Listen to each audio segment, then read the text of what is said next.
warahmatullahi wabarakatuh. Alhamdulillahirrabbilalamin. Puji syukur kehadirat Allah Subhanahu wa Ta'ala yang telah melimpahkan nikmat atas kita sehingga kita masih bisa bertatap muka walaupun dengan media, walaupun dengan jarak yang jauh. Di sini kami kelompok 9 akan sedikit memaparkan tentang ekonomi Islam yang terdiri dari kelompok kami. Yang pertama, saya sendiri Muhammad Badrut Tamam, T 2018 14 19. Selanjutnya yaitu Arif Alwafi dan juga teman saya Ahmad Gufron, dan yang terakhir Roy Kurniawan. Di sini saya akan menjelaskan tentang pengertian dari jual beli, yang mana jual beli itu adalah muqabilatus syai' bisyai', yaitu pertukaran sesuatu dengan sesuatu yang lain.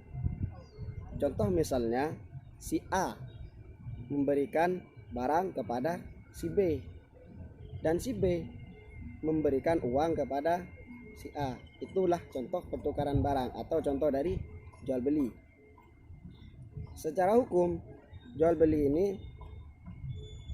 adalah halal seperti firman Allah Subhanahu wa Ta'ala dalam Al-Qur'an, A'udzubillahi minasyaitonirrajim. Ahallallahu al-bai'ah wa harramar riba. Ahallallah, Allah telah menghalalkan al-bai'ah terhadap jual beli, dan wa harramar riba, dan Allah mengharamkan ar-riba dan kepada riba. Itu adalah firman Allah atau dasar Al-Qur'annya. Sedangkan menurut ulama, hukum dari jual beli ini bisa jadi dua. Ada sah, ada kalanya batil atau rusak. Bisa sah di saat jual beli itu memenuhi syarat atau masuk ketentuan syarak. Dan jual beli bisa rusak atau fasid itu karena kurang salah satu rukunnya atau kurang syaratnya. Dan rukun dari jual beli itu ada 4. Yang pertama yaitu bai'un, orang yang menjual atau penjual. Yang kedua mustari, orang yang membeli. Dan yang ketiga adalah sigat atau ijab qabul. Contoh ijab qabul yaitu seumpamanya penjual mengucapkan kepada si pembeli, saya menjual barang ini. Itu adalah sigat. Atau pembeli mengucapkan kepada penjual, saya membeli barang ini dengan seharga ini. Dan yang terakhir, rukun yang terakhir itu adalah ma'qud alaih atau barangnya. Sekian dari saya, selanjutnya akan diteruskan oleh teman-teman saya. Assalamualaikum warahmatullahi wabarakatuh. Bismillahirrahmanirrahim. Assalamualaikum warahmatullahi wabarakatuh. Nama saya Arif Alwafi, NIM T 2018-1446. Di sini saya akan menjelaskan tentang murabahah dan mukhabarah. Yang pertama, saya akan menjelaskan mukhabarah. Mukhabarah sebenarnya pengertiannya sama dengan muzara'ah. Yang berbeda dari mukhabarah dan muzara'ah ini hanya saja benih. Dalam prakteknya, perbedaan ini terjadi jika muzara'ah adalah kerjasama antara pemilik tanah dan penggarap tanah, namun benihnya berasal dari penggarap tanah. Namun jika mukhabarah kerjasama antara pemilik tanah dan penggarap tanah, dan benihnya berasal dari pemilik tanah. Jadi dua hal ini antara mukhabarah dan muzara'ah ini hanya beda di benihnya saja atau asal benihnya saja. Jika muzara'ah dari penggarap tanah, jika mukhabarah berasal dari pemilik tanah. Selanjutnya yakni murabahah. Murabahah berasal dari kata rib, atau dalam istilahnya murabahah adalah jual beli dengan tambahan atau dengan keuntungan tertentu dari harga awal. Jadi layaknya jual beli seperti biasa. Jadi barang tersebut atau jasa tersebut dijual melebihi harga awal, namun tetap dalam lingkup syariat Islam dan tidak melanggar syariat Islam. Proses transaksi atau jual beli murabahah ini biasanya diminati dan dilakukan oleh lembaga keuangan syariah atau dalam hal ini bank syariah. Adapun syarat-syarat yang harus dilakukan seperti yang pertama, info harga awal, keuntungan, dan harga lain-lain jika ada. Maksudnya adalah lembaga keuangan syariah atau dalam hal ini bank syariah harus menginfokan harga awal. Jadi harga awal disampaikan, lalu berapa keuntungan yang didapatkan oleh lembaga keuangan syariah, dan berapa biaya lain-lain jika ada, misalnya biaya admin. Selanjutnya yakni adanya standar yang jadi acuan. Seorang nasabah akan dilayani oleh lembaga keuangan syariah jika lembaga keuangan syariah tersebut sudah percaya atau sudah menganggap nasabah tersebut layak jika sudah memenuhi standar-standar yang sudah ditetapkan oleh lembaga keuangan syariah tersebut. Selanjutnya, cakap hukum atau berbadan hukum. Transaksi murabahah ini jika dilakukan oleh perseorangan, maka orang tersebut harus cakap hukum atau dalam bahasa kesehariannya sudah dewasa atau sudah cukup umur dan ia sehat alias tidak gila. Selanjutnya, jika transaksi murabahah ini dilakukan oleh lembaga atau bukan perseorangan, maka lembaga tersebut harus berbadan hukum yang sah atau legal atau memiliki izin dari negara. Selanjutnya, dalam prakteknya proses murabahah itu dapat digambarkan kurang lebih seperti ini. Jadi awalnya itu nasabah akan mendatangi LKS atau lembaga keuangan syariah. Ia akan menyampaikan apa yang ia butuhkan, lalu lembaga keuangan syariah ini akan menghubungi atau akan mendatangi penjual, dalam hal ini barang atau jasa yang dibutuhkan oleh nasabah.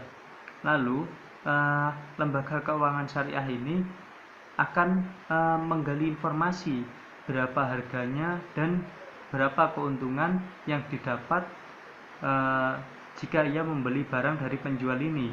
Lalu jika nasabah ini setuju dengan yang sudah disampaikan oleh lembaga keuangan syariah, maka lembaga keuangan syariah akan membeli barang ke penjual barang atau jasa ini. Nah, setelah itu barang ada di lembaga keuangan syariah. Selanjutnya, lembaga keuangan syariah akan menjual atau memindah tangankan barang atau jasa tersebut pada nasabah, yakni dengan pembiayaan secara kredit atau bisa juga secara cash, namun biasanya secara kredit. Sekian dari saya. Wassalamualaikum warahmatullahi wabarakatuh. Bismillahirrahmanirrahim. Assalamualaikum warahmatullahi wabarakatuh. Di sini saya akan melanjutkan presentasi yang dijelaskan oleh presentator sebelumnya. Di sini saya presentator nomor 3 menjelaskan tentang mudharabah. Ini merupakan ekonomi Islam dan nantinya akan dijelaskan juga oleh teman saya mengenai perbankan. Mudharabah sendiri berasal dari artinya mengenai tentang memukul atau berjalan, di mana dapat diartikan artinya itu memukul berjalan, memukul untuk melakukan perjalanan usaha. Perjalanan usaha sendiri memiliki arti yaitu berbisnis, yang berbisnis dalam arti mudharab atau pengolah untuk usaha. Mudharab sendiri mengolah untuk melakukan sebuah usaha tersebut. Kesimpulannya tentang mudharabah itu merupakan seorang yang memiliki modal melakukan kesepakatan terhadap para pelaku permodalan untuk menjalankan suatu usaha di dalam agama Islam, dan usaha tersebut nantinya bila mana ada kegagalan atau kesalahan dapat ditanggung oleh sahibul mal atau pemilik modal. Yang tidak pemilik modal itu merupakan mudhorob atau dalam arti pelaku usaha yang melakukan usaha tersebut untuk saling bekerja sama menjalankan suatu pekerjaan yang saling menguntungkan dan membantu untuk kemaslahatan umat Islam sendiri. Selain itu, terdapat hukum-hukum yang ada di mudharabah tersebut, di mana dijelaskan di dalam surat Al-Muzammil ayat 20, surat Al-Jumu'ah ayat 10, dan surat Al-Baqarah kalau tidak salah ayat 198, di mana di dalam surat Al-Muzammil ayat 20,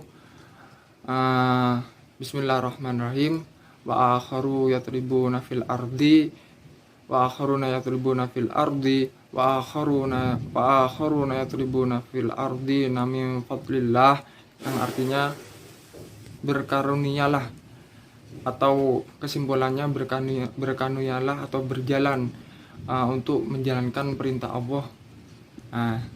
Mungkin begitu. Dan ada juga yang di artinya yang tentang Al-Jum'ah ayat 10 itu menjelaskan setelah sholat bertebarlah wahai kaumku. Selain itu terdapat juga di dalam as-sunnah, di mana diterangkan di riwayat hadis Al-Jumadi, kalau tidak salah riwayat Al-Jumadi, yang mengatakan bahwa seseorang yang mau memiliki keberkahan untuk melakukan usaha, yaitu orang-orang yang melakukan usaha dengan cara bisa meminjamkannya atau memberi modal terhadap orang yang membutuhkan modal untuk berusaha juga.